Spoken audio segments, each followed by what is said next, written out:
At my granddaughter's wedding, I was asked to hold the umbrella for the guests, but I had the last laugh. The ivory envelope arrived on a Tuesday. Thick, expensive paper with gold embossing that caught the late afternoon light streaming through my kitchen window. I ran my fingers over the raised lettering, feeling a flutter of excitement I hadn't experienced in months. Margaret Lane is cordially invited to celebrate the wedding of Emma Lane and David Mitchell. My granddaughter, getting married. I cleared my throat against the sudden tightness. Emma had always been my favorite, though I'd never admit it aloud. Smart as a whip with a laugh that could brighten the darkest room. We used to be close before she moved across the country for that marketing job in Seattle. Now our relationship had dwindled to occasional texts and obligatory birthday calls. She still wanted me there, I whispered to myself. Alone in my spacious kitchen that suddenly felt too big, too empty. I called Emma immediately, and her excited voice warmed my heart. She sounded genuinely pleased I would attend, even asking if I'd like to arrive a few days early to help with preparations. I'd love that, I said, already mentally rearranging my calendar. The board meeting could be handled remotely, and Johnson could oversee the Singapore merger for a few days. Emma didn't know any of that, of course. To her, I was just Grandma Margaret, the woman who had once run a small business and now lived quietly in retirement. If only she knew. The wedding venue, a stunning historic estate with manicured gardens and a view of the Pacific, took my breath away when my car pulled up 3 days before the ceremony. Dark clouds gathered on the horizon, threatening the outdoor event, but nothing could dampen my spirits. "Margaret, you made it," called a voice that instantly chilled my enthusiasm. Patricia, my daughter-in-law, walked briskly across the gravel drive. Time had been kind to her. She'd always been beautiful in that severe, meticulous way. Today she wore designer jeans and a cashmere sweater, her sleek bob perfectly styled. "Hello, Patricia," I said, stepping out of the car. "Lovely to see you." Her air kiss barely brushed my cheek. "You look..."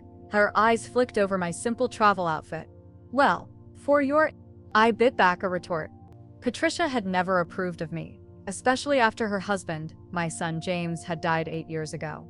She'd always thought I worked too much, cared too little about family gatherings, missed too many school plays. What she never understood was that every missed recital meant college funds secured. Every working weekend meant opportunities created. "Emma's inside finalizing flower arrangements," Patricia said, already turning away. "I'd take you her, but we're so terribly busy." "I understand." I reached for my suitcase, but the driver had already removed it. "Oh, and Margaret?" Patricia's perfectly manicured hand suddenly thrust something toward me. "Since you're here early and probably looking for something to do," I found myself holding a large black umbrella. "The weather forecast is atrocious for the next few days. We need someone to greet guests as they arrive for the rehearsal dinner tonight. You know, hold the umbrella, make sure no one gets wet." Her smile didn't reach her eyes. "You'd be a dear and handle that, wouldn't you? The staff is already stretched thin." I stared at her, the umbrella heavy in my hands. Patricia knew exactly who I was, or who I had been. The founder of Everhart Solutions. A woman who had once commanded boardrooms and negotiated million-dollar contracts. And now, I was being asked to stand outside in the rain as an unpaid doorwoman. I could have said no. Should have, perhaps, but Emma's face appeared in the doorway of the main Leeling, lighting up when she saw me.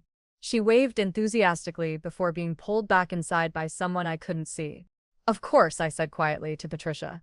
"Anything to help Emma's special day go smoothly."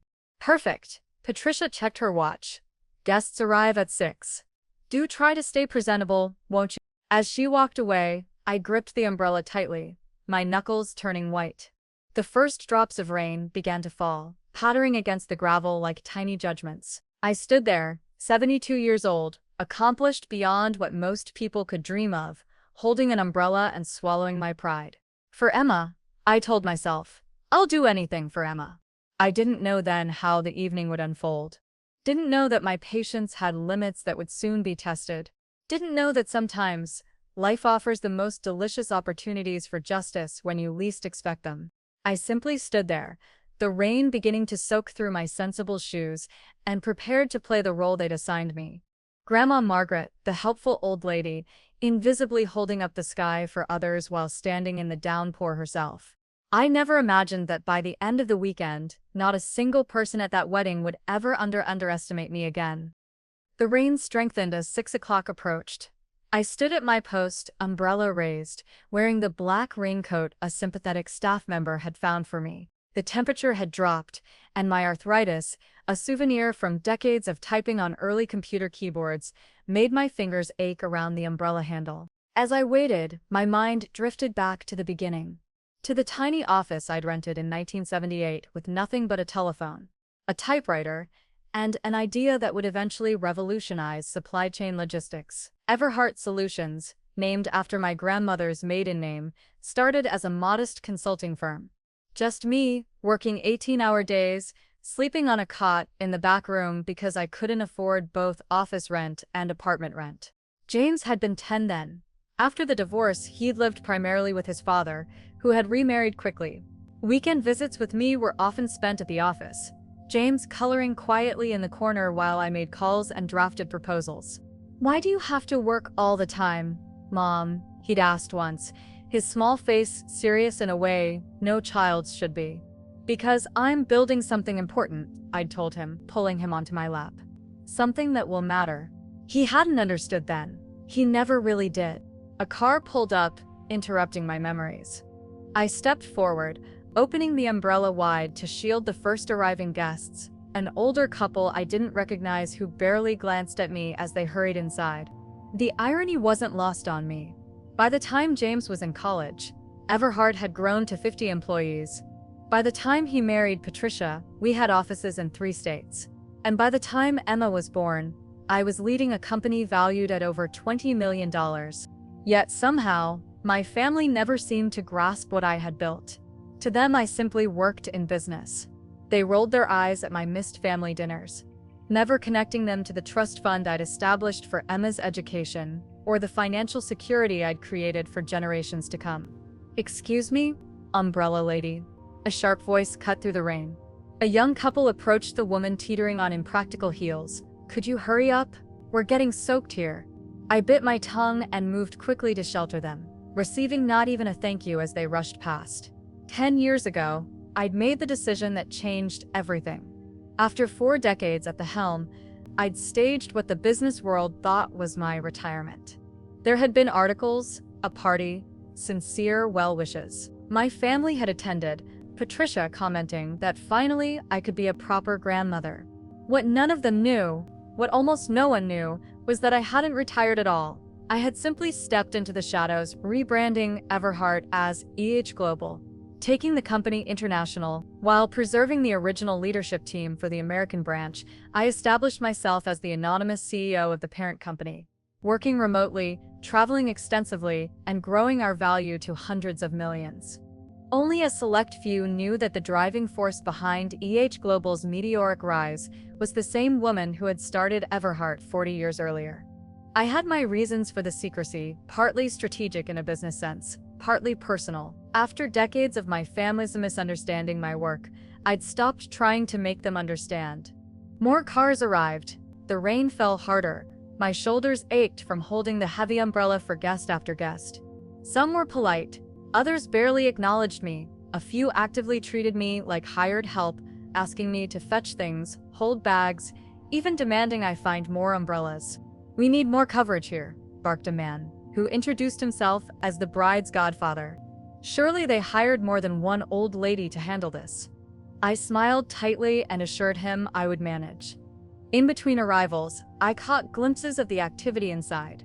Emma, beautiful in a cocktail dress for the rehearsal dinner, flitting between guests. Patricia, commanding attention in a corner. Servers with trays of champagne. Laughter, warmth, family. And me, outside in the rain, invisible except when needed. A sleek black car pulled up, and the driver hurried around to open the door. I stepped forward automatically.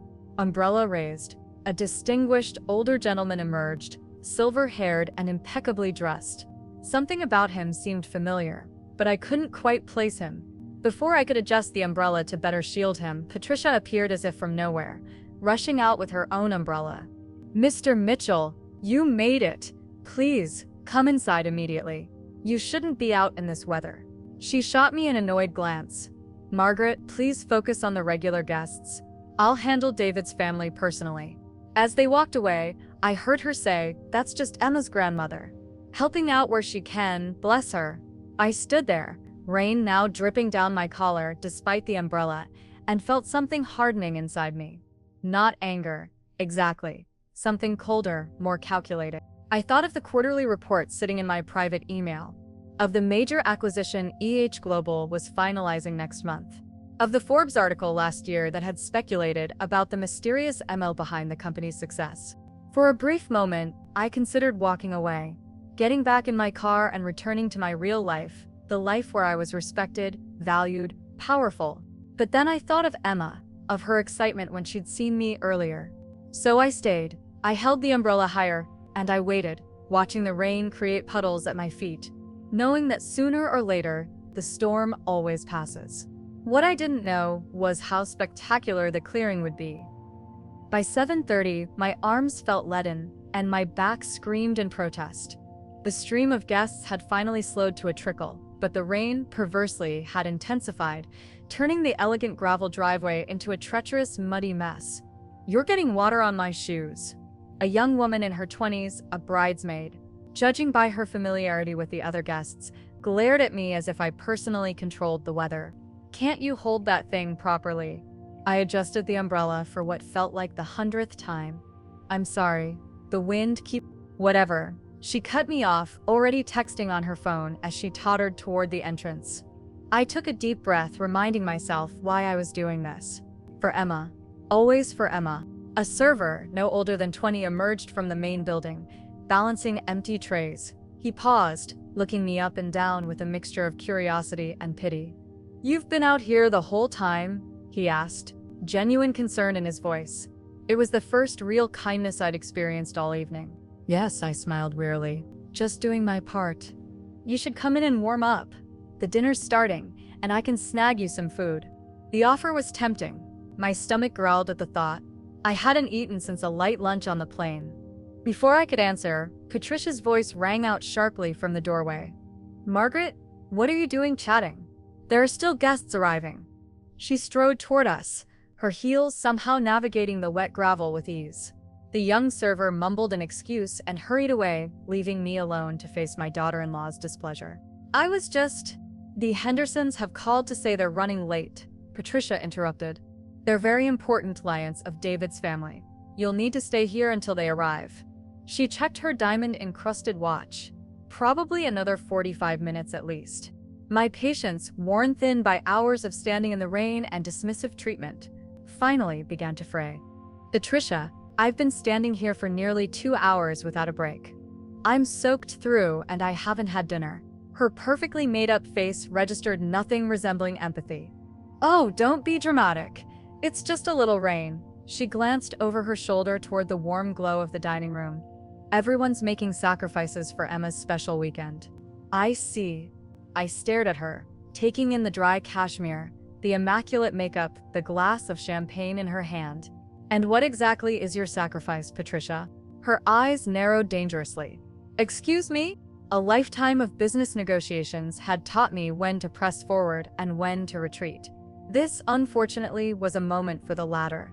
If I wanted to maintain peace for Emma's sake. "Nothing," I said, forcing a smile. "I'll stay until the Hendersons arrive." She nodded curtly and turned to leave, then paused. "Oh, and when you do come in, please use the side entrance. Her gaze flicked over my rain-soaked appearance, unpresentable for the main dining room. As she walked away, I felt something I hadn't experienced in decades. The burning humiliation of being deemed less than. In my everyday life, I commanded respect. People jumped when I entered a room. My opinions were sought after, valued, implemented. Here I was just an old woman, useful only for holding an umbrella and staying out of sight. 2 more cars arrived. I greeted the guests mechanically, barely registering their faces. Inside, through the windows, I could see the rehearsal dinner in full swing.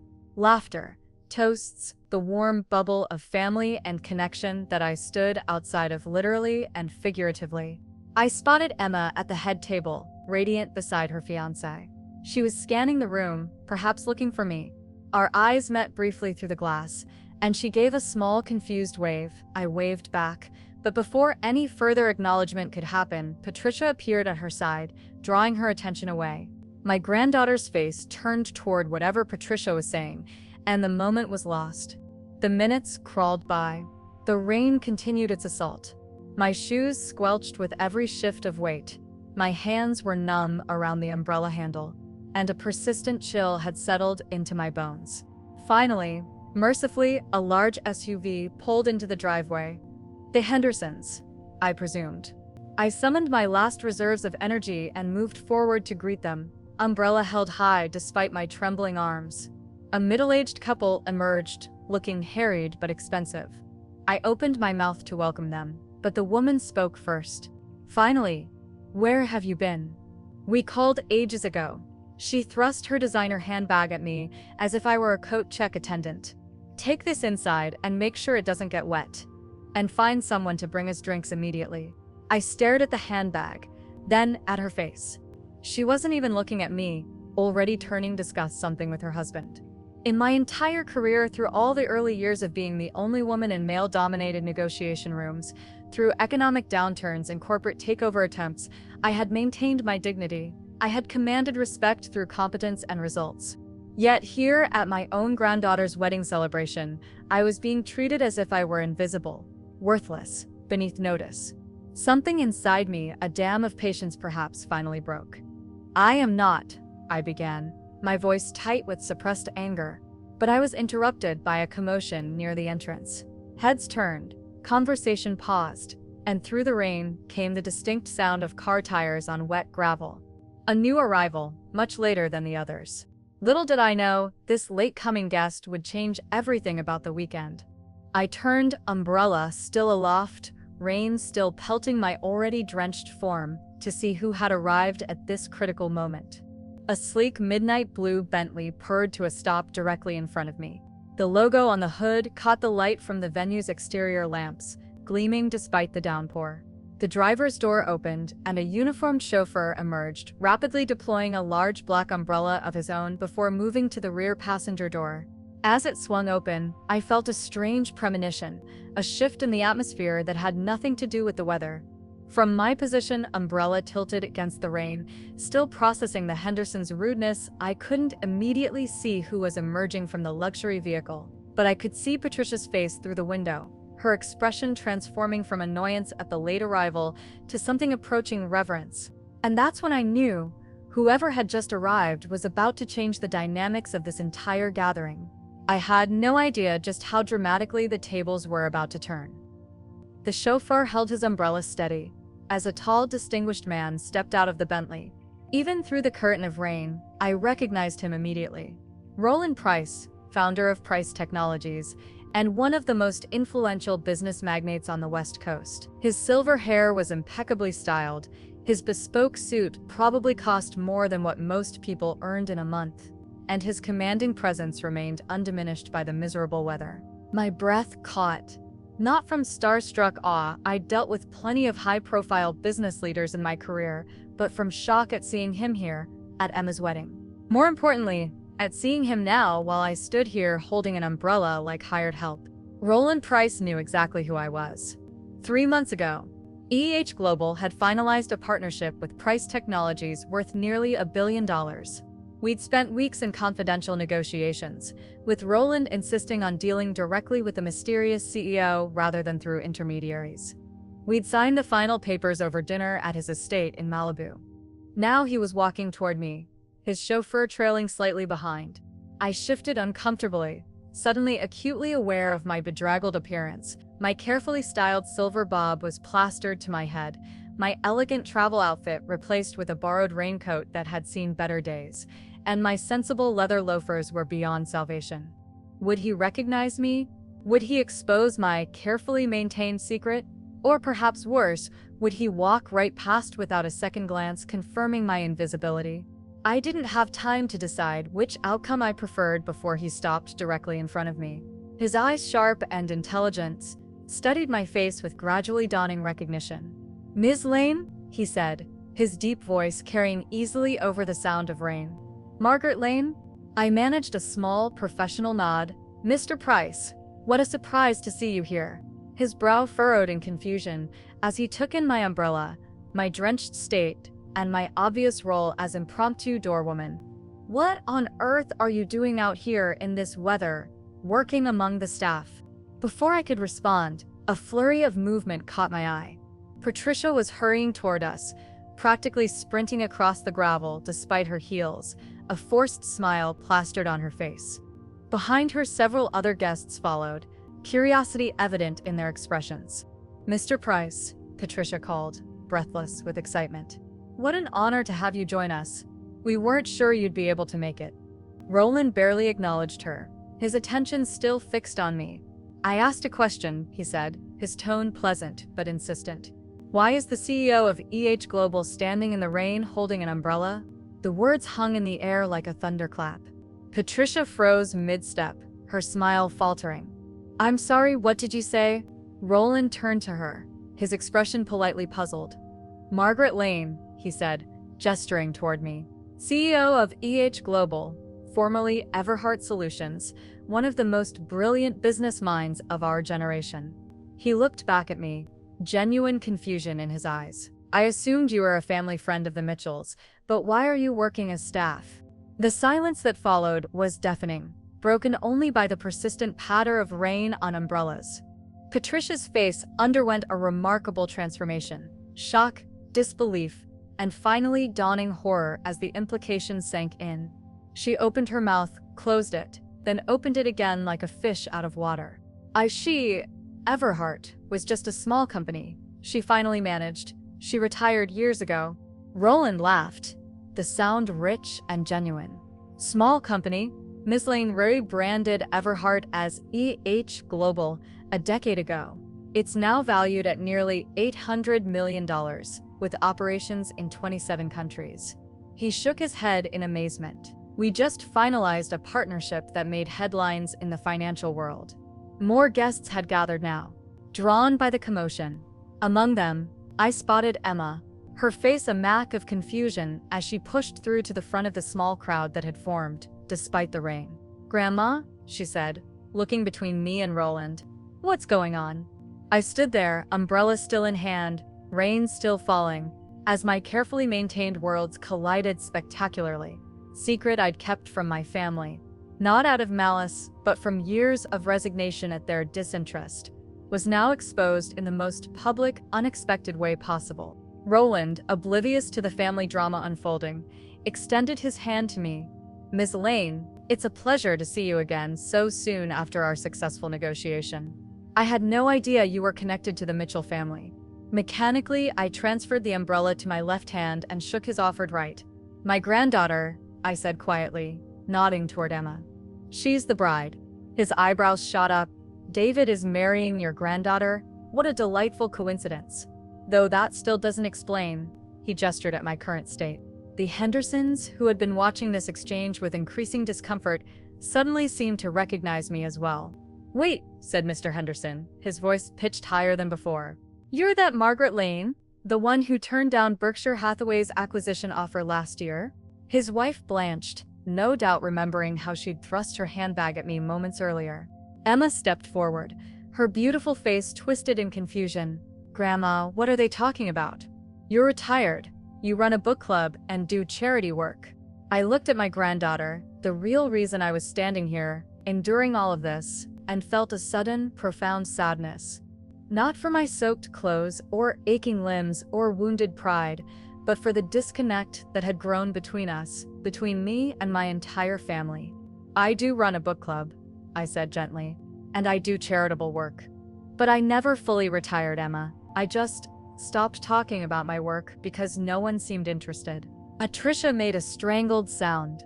But, all those business trips you claim to take, the consulting you mentioned, your investments, are exactly what they appear to be," I finished for her. "I've been running EH Global remotely for the past decade. The company has grown considerably since the rebranding." The rain seemed to intensify, as if nature itself was underscoring the dramatic revelation. We were all getting soaked now, the entire wedding party having abandoned the dry warmth of the rehearsal dinner to witness this unexpected scene playing out on the driveway. Roland Price, Ever the businessman, seemed to suddenly recognize the social awkwardness of the situation. I appear to have stumbled into a family matter, he said smoothly. Perhaps we should continue this conversation inside, out of this dreadful weather.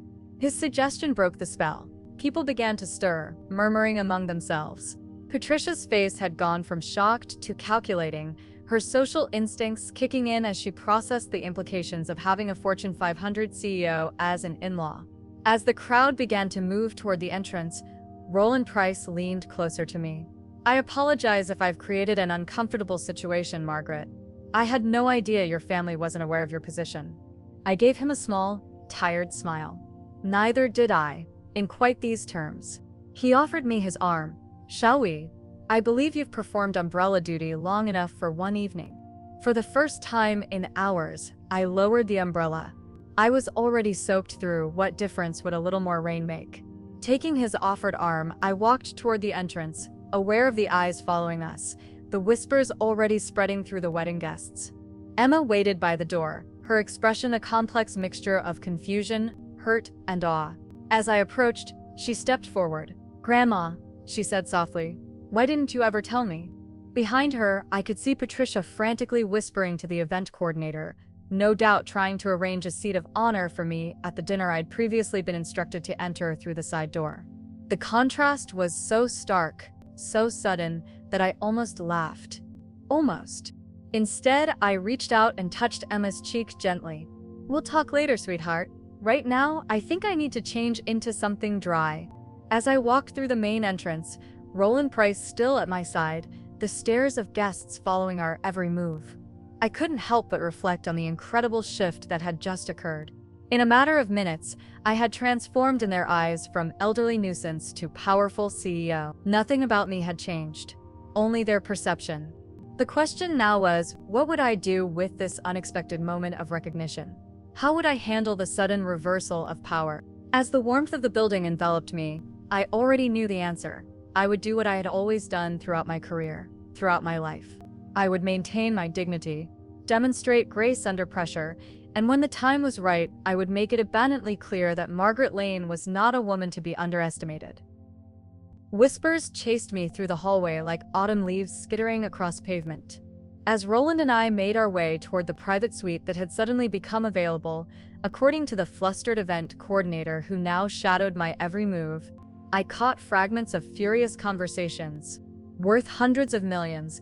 "Can you believe we had her standing in the rain? Patricia must be having a fit." The coordinator, Melissa, according to her name badge, practically tripped over herself, apologizing for the misunderstanding about my accommodations. "Your suite has been prepared, Miss Lane. We've sent your luggage ahead and turned down the bed. There's a complimentary bottle of Dom Perignon waiting, and I've arranged for a hot meal to be sent up immediately." I smiled tightly. How thoughtful. This morning, I was told all the suites were occupied and I'd be staying in the garden cottage without meal service. Melissa blanched. I can't imagine how that mistake happened." "I'm sure you can't," I replied dryly. Roland, still at my side, suppressed what looked suspiciously like a smirk. "The hospitality industry is so challenging these days," he said blandly. "Good help is hard to find." We paused at the elevator that would take me to the top floor suite. I turned to Roland and extended my hand professionally. "Thank you for the escort, Mr. Price. I should get changed before I catch pneumonia." He shook my hand warmly.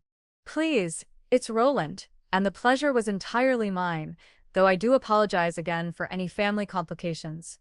"Don't apologize," I said quietly. "Some truths need to come to light sooner or later." As the elevator doors closed between us, I caught one last glimpse of the scene behind him. Patricia, pushing through the crowd, her face a mask of determined pleasantness that couldn't quite hide the panic beneath. The moment I was alone in the elevator, I sagged against the wall, letting out a long, shuddering breath. The adrenaline that had sustained me through the confrontation was ebbing, leaving behind bone-deep exhaustion and a strange, hollow feeling. This wasn't how I'd imagined the weekend unfolding. I'd come prepared to be overlooked, to swallow my pride for Emma's sake. I hadn't come prepared for my secret professional life to be exposed so dramatically, for the power dynamic with my family to shift so abruptly. The elevator doors opened onto a plush hallway, where a staff member waited to escort me to my suite. Inside, I found a spacious room with panoramic ocean views, a roaring fireplace, and yes, a chilled bottle of Dom Perignon in an ice bucket. My modest suitcase looked almost embarrassed, sitting on the luggage rack of such opulent surroundings. "Will there be anything else, Miss Lane?" asked the hovering attendant. "Just some privacy, thank you." The moment the door closed behind him, I peeled off my sodden clothes, wrapped myself in the plush bathrobe provided, and sank into an armchair by the fire. My body ached from standing for hours, from the tension of holding my tongue, from the cold that had seeped into my bones. I hadn't even had time to fully warm up when a soft knock came at the door. "Room service," called a voice. I tightened the bathrobe and opened the door to find not only a waiter with a covered dinner tray, but Patricia hovering beside him with a strained smile. "Margaret," she said, her voice honey-sweet in a way I'd never heard directed at me before. "I thought I'd personally make sure you were being properly taken care of." I stepped back to allow the waiter to wheel in the dinner cart. "How thoughtful of you, Patricia. Especially given your earlier concern that I use the side entrance to avoid embarrassing the other guests with my appearance." Her smile faltered slightly, then reinforced itself. "There's clearly been a terrible misunderstanding." She dismissed the waiter with a flick of her wrist and closed the door behind him. "If I'd had any idea about your position, I never would have suggested you help with guest arrivals." "My position," I repeated, the words tasting bitter. "So it's not that you shouldn't have asked a 72-year-old woman to stand in the rain for hours, it's that you shouldn't have asked a wealthy 72-year-old woman." Patricia had the grace to flush. "That's not what I meant, isn't it?" I moved to the dinner cart and lifted the silver cover, revealing a beautifully plated steak dinner that hadn't been on the rehearsal menu.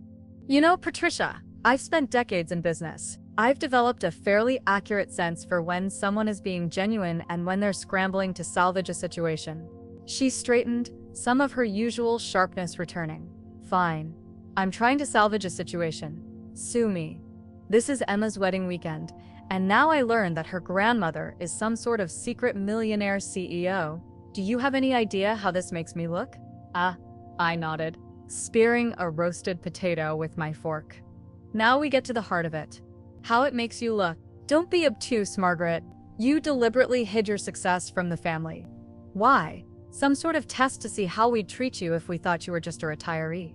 Was this all an elaborate trap?" I set down my fork, my appetite suddenly gone despite having not eaten for hours. "A trap?" I repeated, incredulous. "Patricia, I built my company from nothing while raising your husband. I didn't hide my work.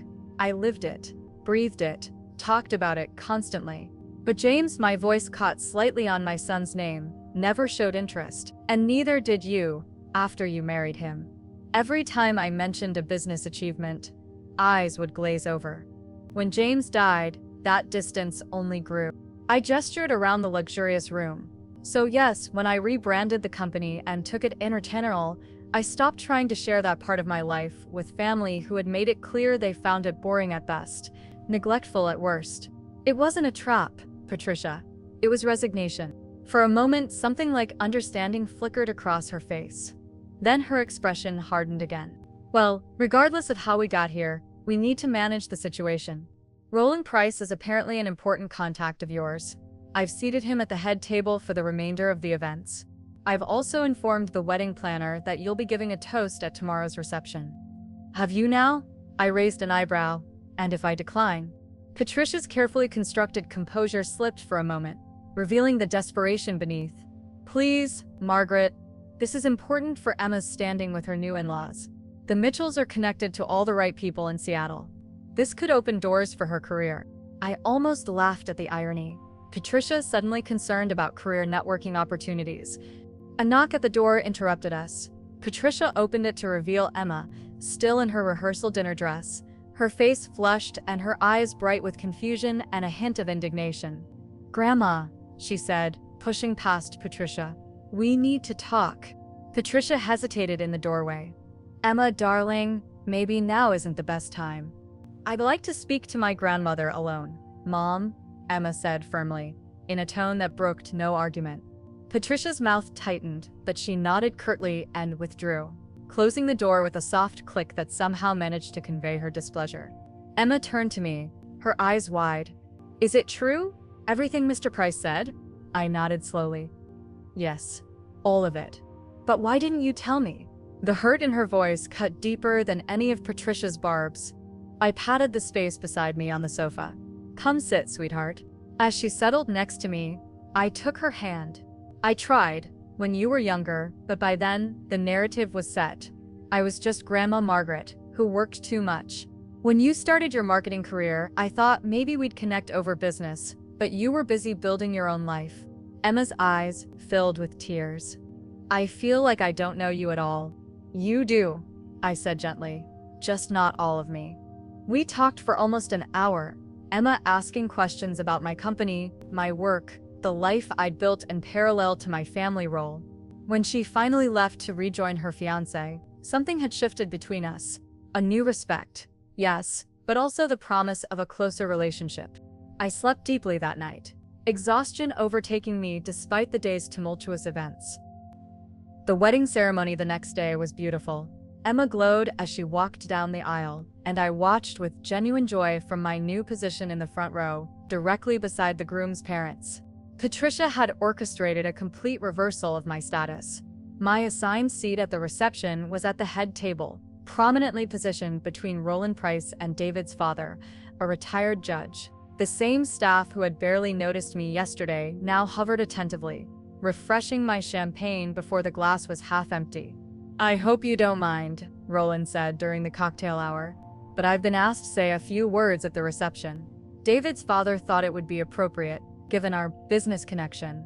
I smiled knowingly. Of course. When dinner was served, Roland rose to offer what appeared to be an impromptu toast. The room quieted immediately. "I'm honored to be here celebrating Emma and David's union," he began. "But I'd like to take a moment to acknowledge someone whose presence makes this occasion even more special, Margaret Lane." All eyes turned to me. For those who may not be aware, Margaret is not only Emma's grandmother, but also one of the most remarkable business leaders of our generation.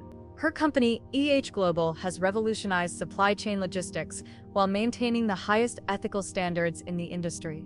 He raised his glass higher. Margaret not only built a business empire, but has quietly funded educational initiatives for women in STEM fields across 3 continents.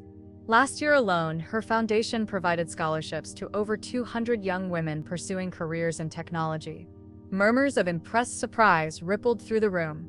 I kept my expression composed, though inside I felt a complex mix of emotions. Vindication, yes, but also a strange sort of peace. "To the extraordinary Margaret Lane," Roland concluded, "whose intelligence is matched only by her humility, whose success has never compromised her humanity." The applause was thunderous. Guests who had brushed past me the day before now lined up to shake my hand, to ask for business cards, to claim some tenuous connection through mutual acquaintances. Patricia circulated among them, somehow managing to insert herself into every conversation, claiming intimate knowledge of my business achievements that she'd learned only hours earlier.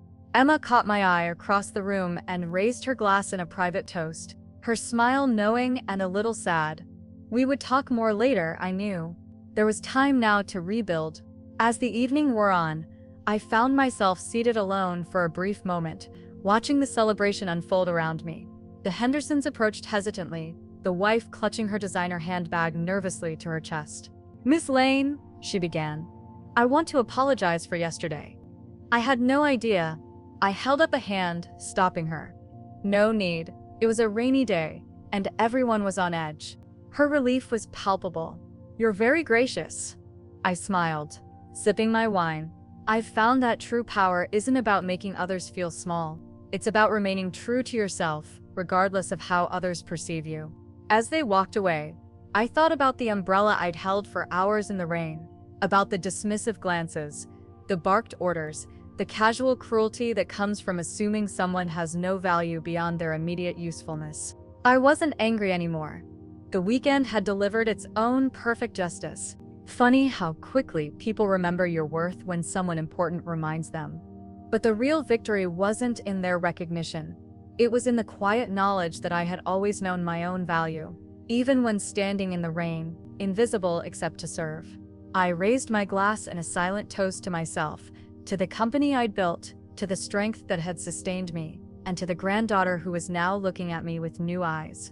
Sometimes, the last laugh is simply the satisfaction of knowing exactly who you are, even when others fail to see it. And sometimes, it's watching them scramble to catch up to a truth that was always there, hiding in plain sight, just waiting to be recognized.